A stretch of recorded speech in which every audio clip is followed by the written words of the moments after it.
중세교회의 보편적인 생각이 하나 있었습니다. 이방 선교는 사도시대로 끝났다. 그래서 중세교회는 따로 선교에 대한 어떤 열정들, 선교 사역이 없었습니다. 심지어 그 중세교회를 개혁한 종교개혁자들도 예배를 개혁하고 말씀을 회복하고 믿음과 구원은 되찾아왔지만 그 종교개혁자들조차도 아직 선교는 회복되지 않았습니다. 교회는 오랜 세월 동안 실은 선교를 잊고 있었습니다. 아무도 죽어가는 열방에 대한 관심이 없었습니다. 그러던 18세기 중반 영국 노샘프턴에 한 아이가 태어납니다. 가난한 가정이어서 그는 정규교육도 제대로 받지 못했습니다. 구두수선공으로 일하며 생계를 이어갈 수밖에 없었습니다. 그러던 그는 지도를 참 좋아했습니다. 지도에 벽에 붙은 지도를 보고 낯선 나라 이름들을 하나하나 불러가며 그는 이렇게 기도하기 시작했습니다. 하나님, 저곳에도 복음이 전해지게 해 주십시오. 하나님, 저 아프리카 저 나라에도 복음이 전해지게 해 주십시오. 하나님, 저 나라에도 이렇게 벽을 보고 벽에 있는 지도를 보며 기도하기 시작하다가 마음이 뜨거워졌습니다. 그리고 교회 안에서 이렇게 외쳤습니다. 이 세상은 너무 넓고 지옥은 너무 실제적입니다. 그래서 우리는 가만히 있을 수 없습니다. 하나님께서 위대한 일을 하실 것을 기대합시다. 하나님을 위하여 우리가 위대한 일을 시도하십시다. 그러나 교회 내 반응은 매우 냉소적이었고 교회 내 한 장로님은 젊은이 자리에 앉으시오.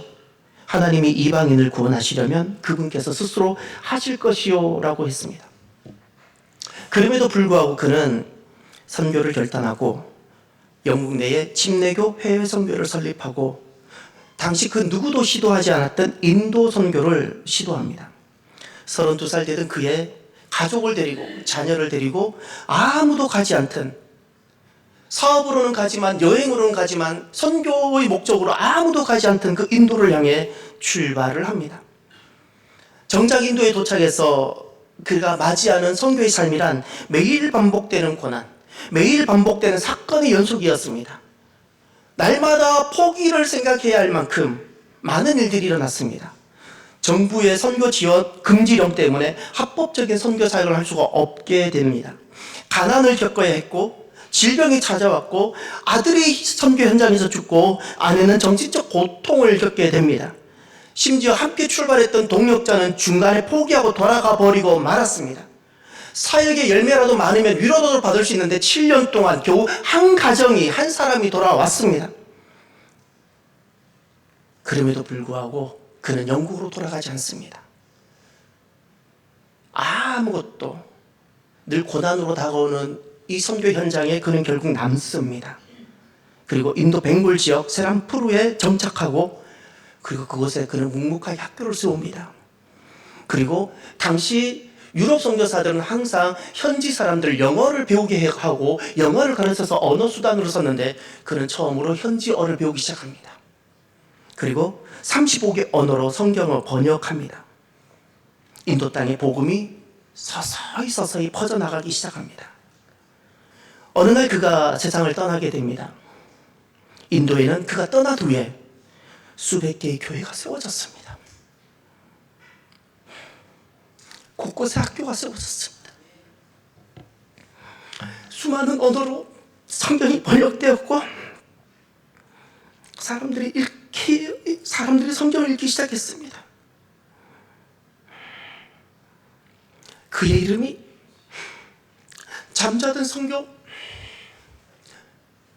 교회가 선교에 잠을 자고 있었는데 그 잠자던 선교를 일깨운 현대 선교 아버지인 윌리엄 캐리입니다.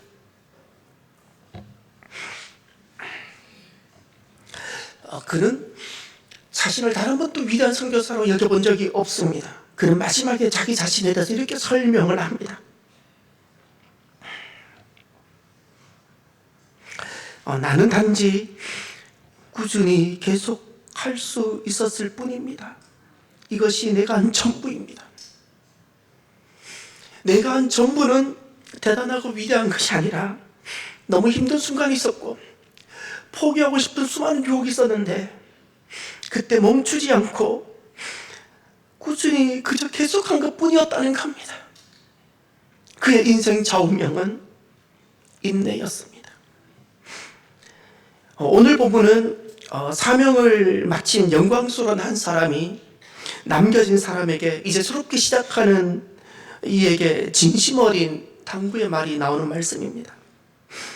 모든 사명을 마친 영광스러운 한 사람이 남겨진 사람, 이제 새로운 사명을 붙들고 나가야 하는 사람에게 딱 한 가지를 먼저 이야기합니다.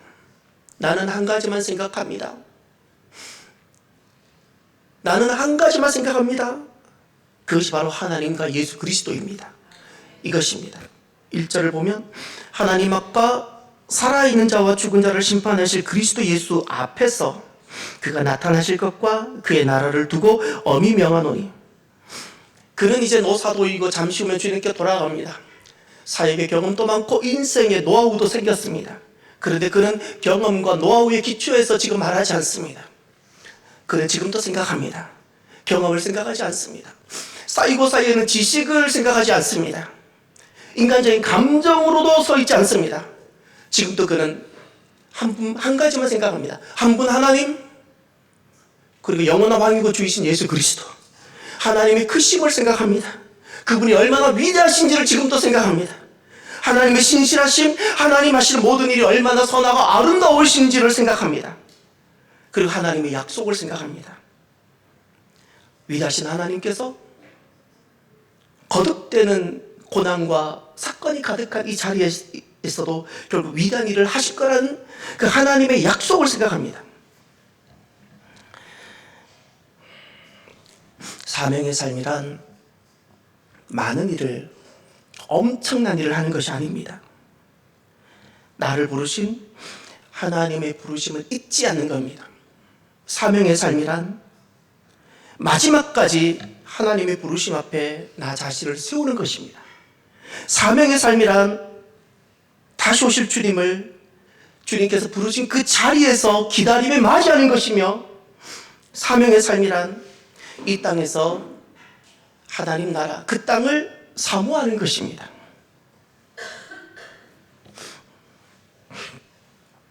오늘 영광스러운 사역을 마무리하는 완주한 사도 바울이 남아있는 이제 그 사명의 길을 가야 하는 디모데에게 두 가지를 부탁합니다.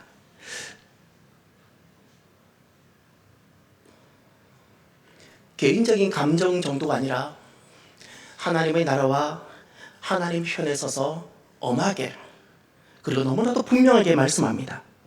그 두 가지 중에 한 가지가 그분의 말씀을 전파하라 이야기합니다.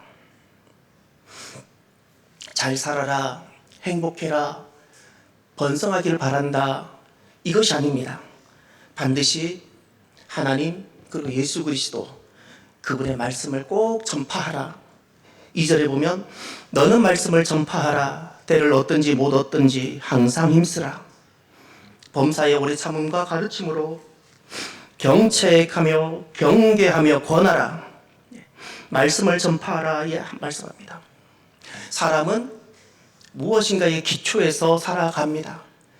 지식, 우리는 반드시 어떤 지식의 기초에서 살아갑니다. 그러나 그 지식이 진리여야 합니다. 진리이지 않은 기초에 서게 되면 결국에는 다 허물어지게 됩니다. 무엇이 진리입니까? 하나님 말씀이 진리입니다. 하나님 말씀의 기초에서 살아간 그 위에 쌓은 모든 것은 결국에는 열매가 되어지고 남게 되는 겁니다. 그래서 말씀을 전파하라 말씀합니다. 그것만이 사실이고 그것만이 진리이기 때문에 그렇습니다. 왜 말씀을 전파하라 말씀합니까? 말씀 안에 생명이기 때문에 그렇습니다. 육은 밥을 먹어야 합니다. 영혼은 밥을 먹는다고 사는 것이 아닙니다. 영혼은 지식으로도 세워지지 않습니다. 영혼은 하나님 말씀만이 살게 되고 말씀만이 내 영혼을 세우게 되는 겁니다. 그래서 말씀이 생명입니다. 말씀을 먹어야 사람의 진짜는 내 속사람인데 속사람이 비로소 살게 되기 때문에 그렇습니다. 그래서 말씀을 전파하라 말씀합니다. 말씀은 빛입니다.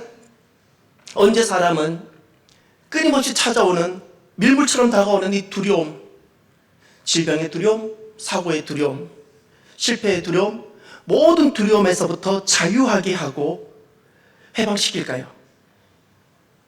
빛입니다. 빛을 만나면 됩니다. 그 빛이 무엇인가요? 말씀입니다. 말씀은 내가 말씀이 충만하게 되어지면 담대해집니다. 모든 두려움에서 우리를 벗어나게 합니다. 이 땅에서 내가 어떻게 살아야 할지 방황하지 않고 선명하게 해줍니다. 내가 가야 할 길이 무엇인지를 헤매게 하지 않습니다. 그래서 말씀은 빛이기에 말씀을 전파하라 말씀합니다. 말씀은 소망입니다.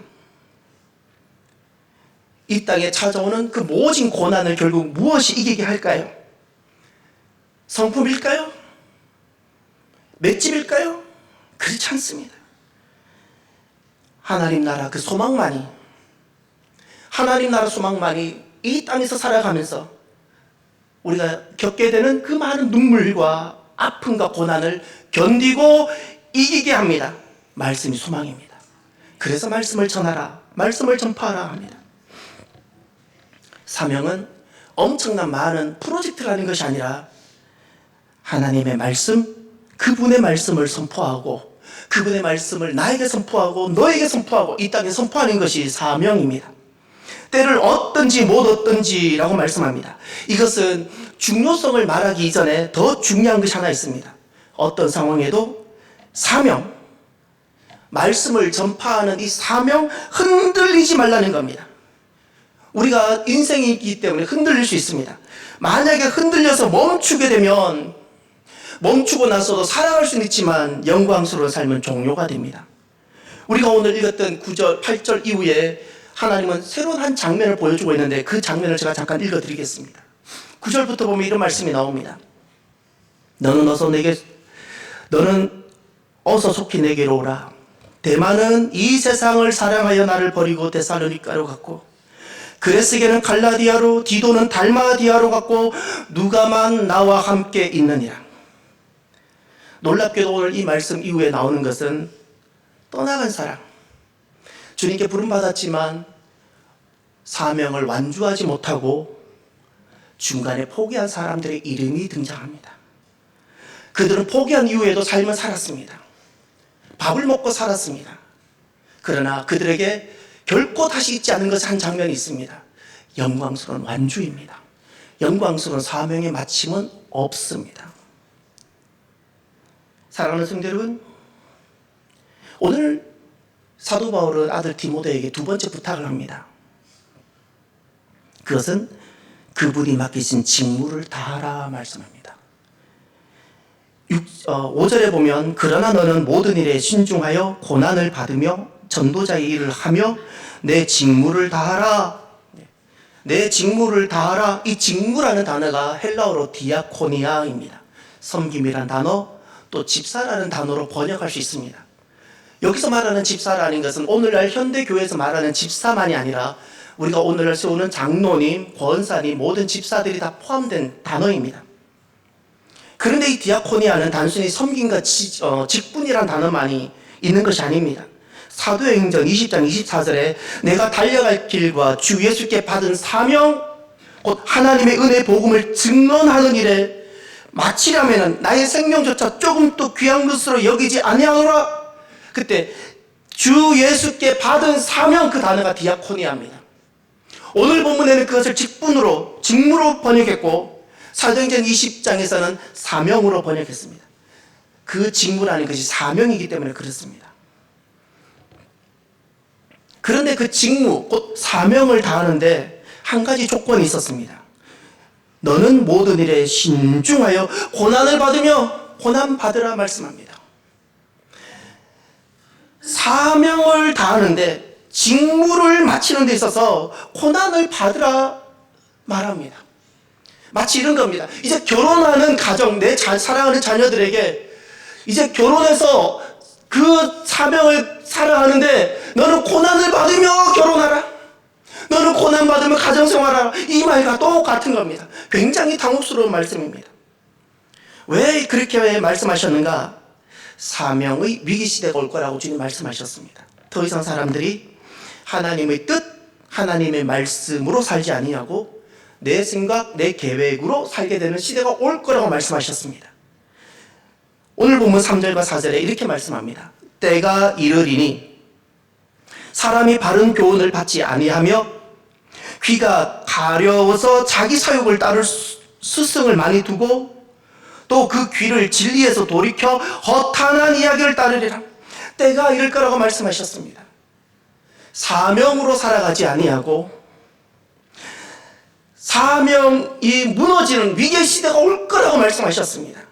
사람들은 바른 교훈, 말씀으로 더 이상 살지 않을 거라고, 사명으로 살지 않을 거라고, 기가 가려워서 자기 사역, 자기 계획과 생각대로 살 거라는 겁니다. 하나님의 백성들이. 그리고 허탈한 이야기, 세상에 성공 신화를 두고 성공을 향해, 세상의 행복을 향해 달려갈 거라고 말씀하셨습니다.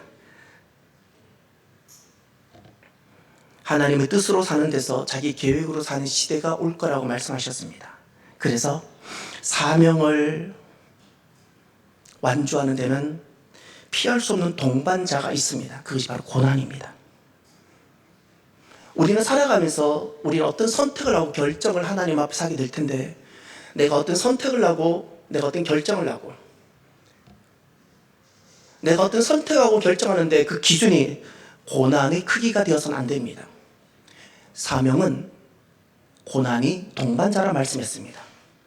그렇게 따지면 고난의 무게로 내가 무엇을 결정하게 되면 사명은 잃어버리게 될 겁니다.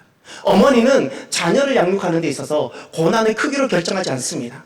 아무리 고난이 많아도 어머니는 자녀를 고난의 크기로 대하지 않습니다. 그래서 결국에는 그 자녀 양육이라는 엄청난 위대한 거룩한 사명을 어머니들은 완수해내는 것입니다.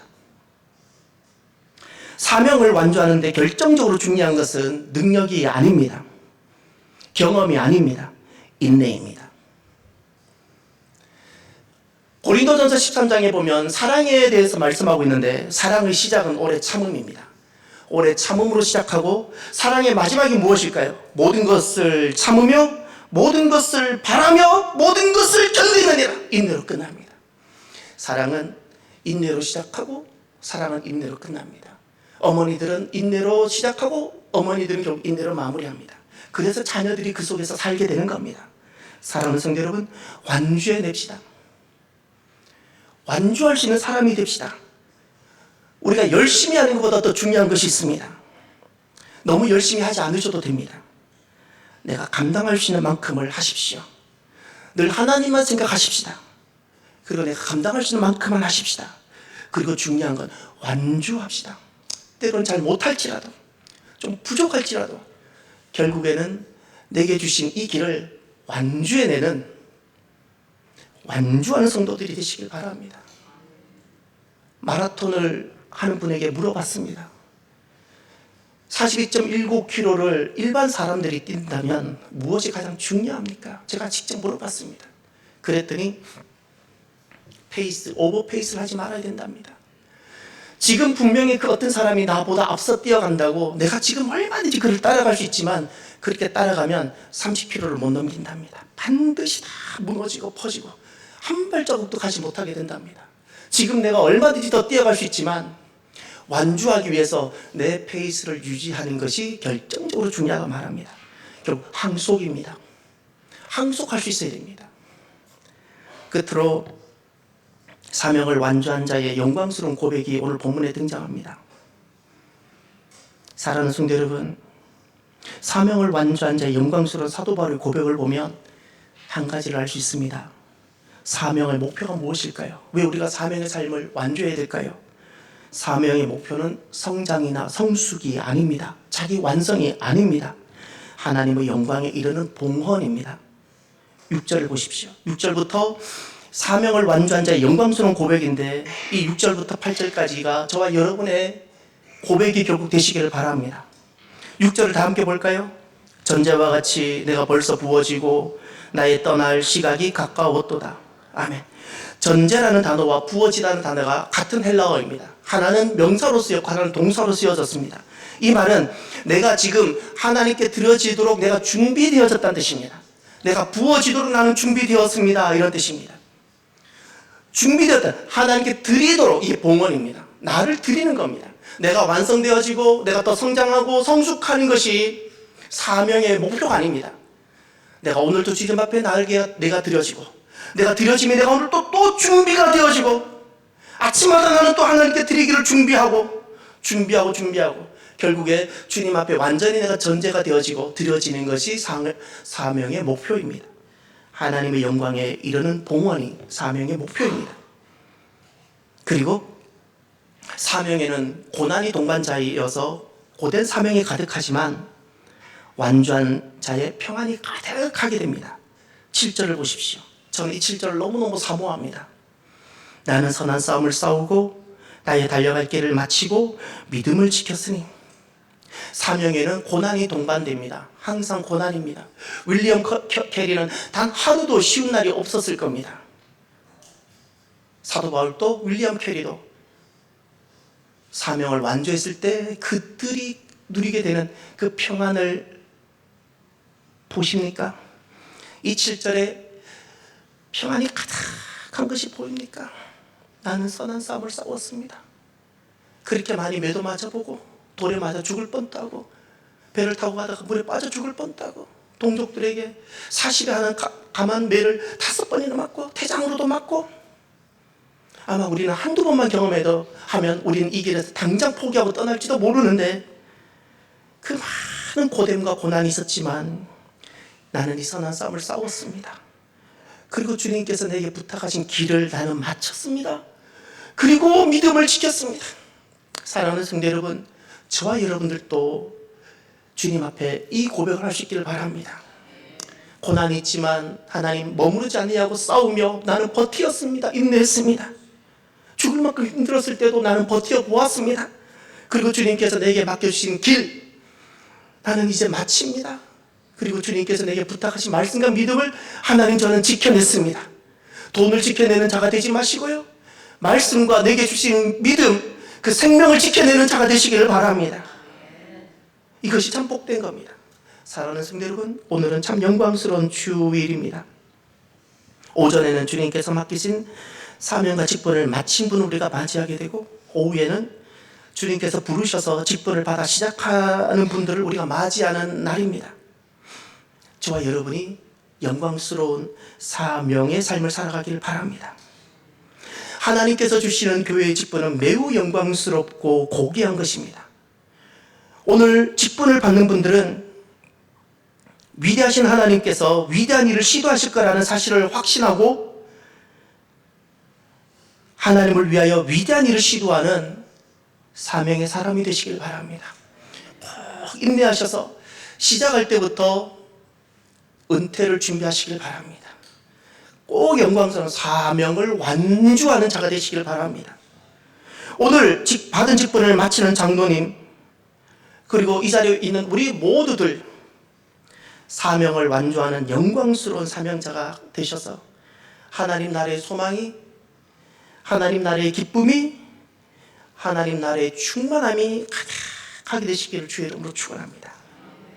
기도합시다. 하나님 감사합니다. 오늘 우리로 하여금 주님께서 부르셔서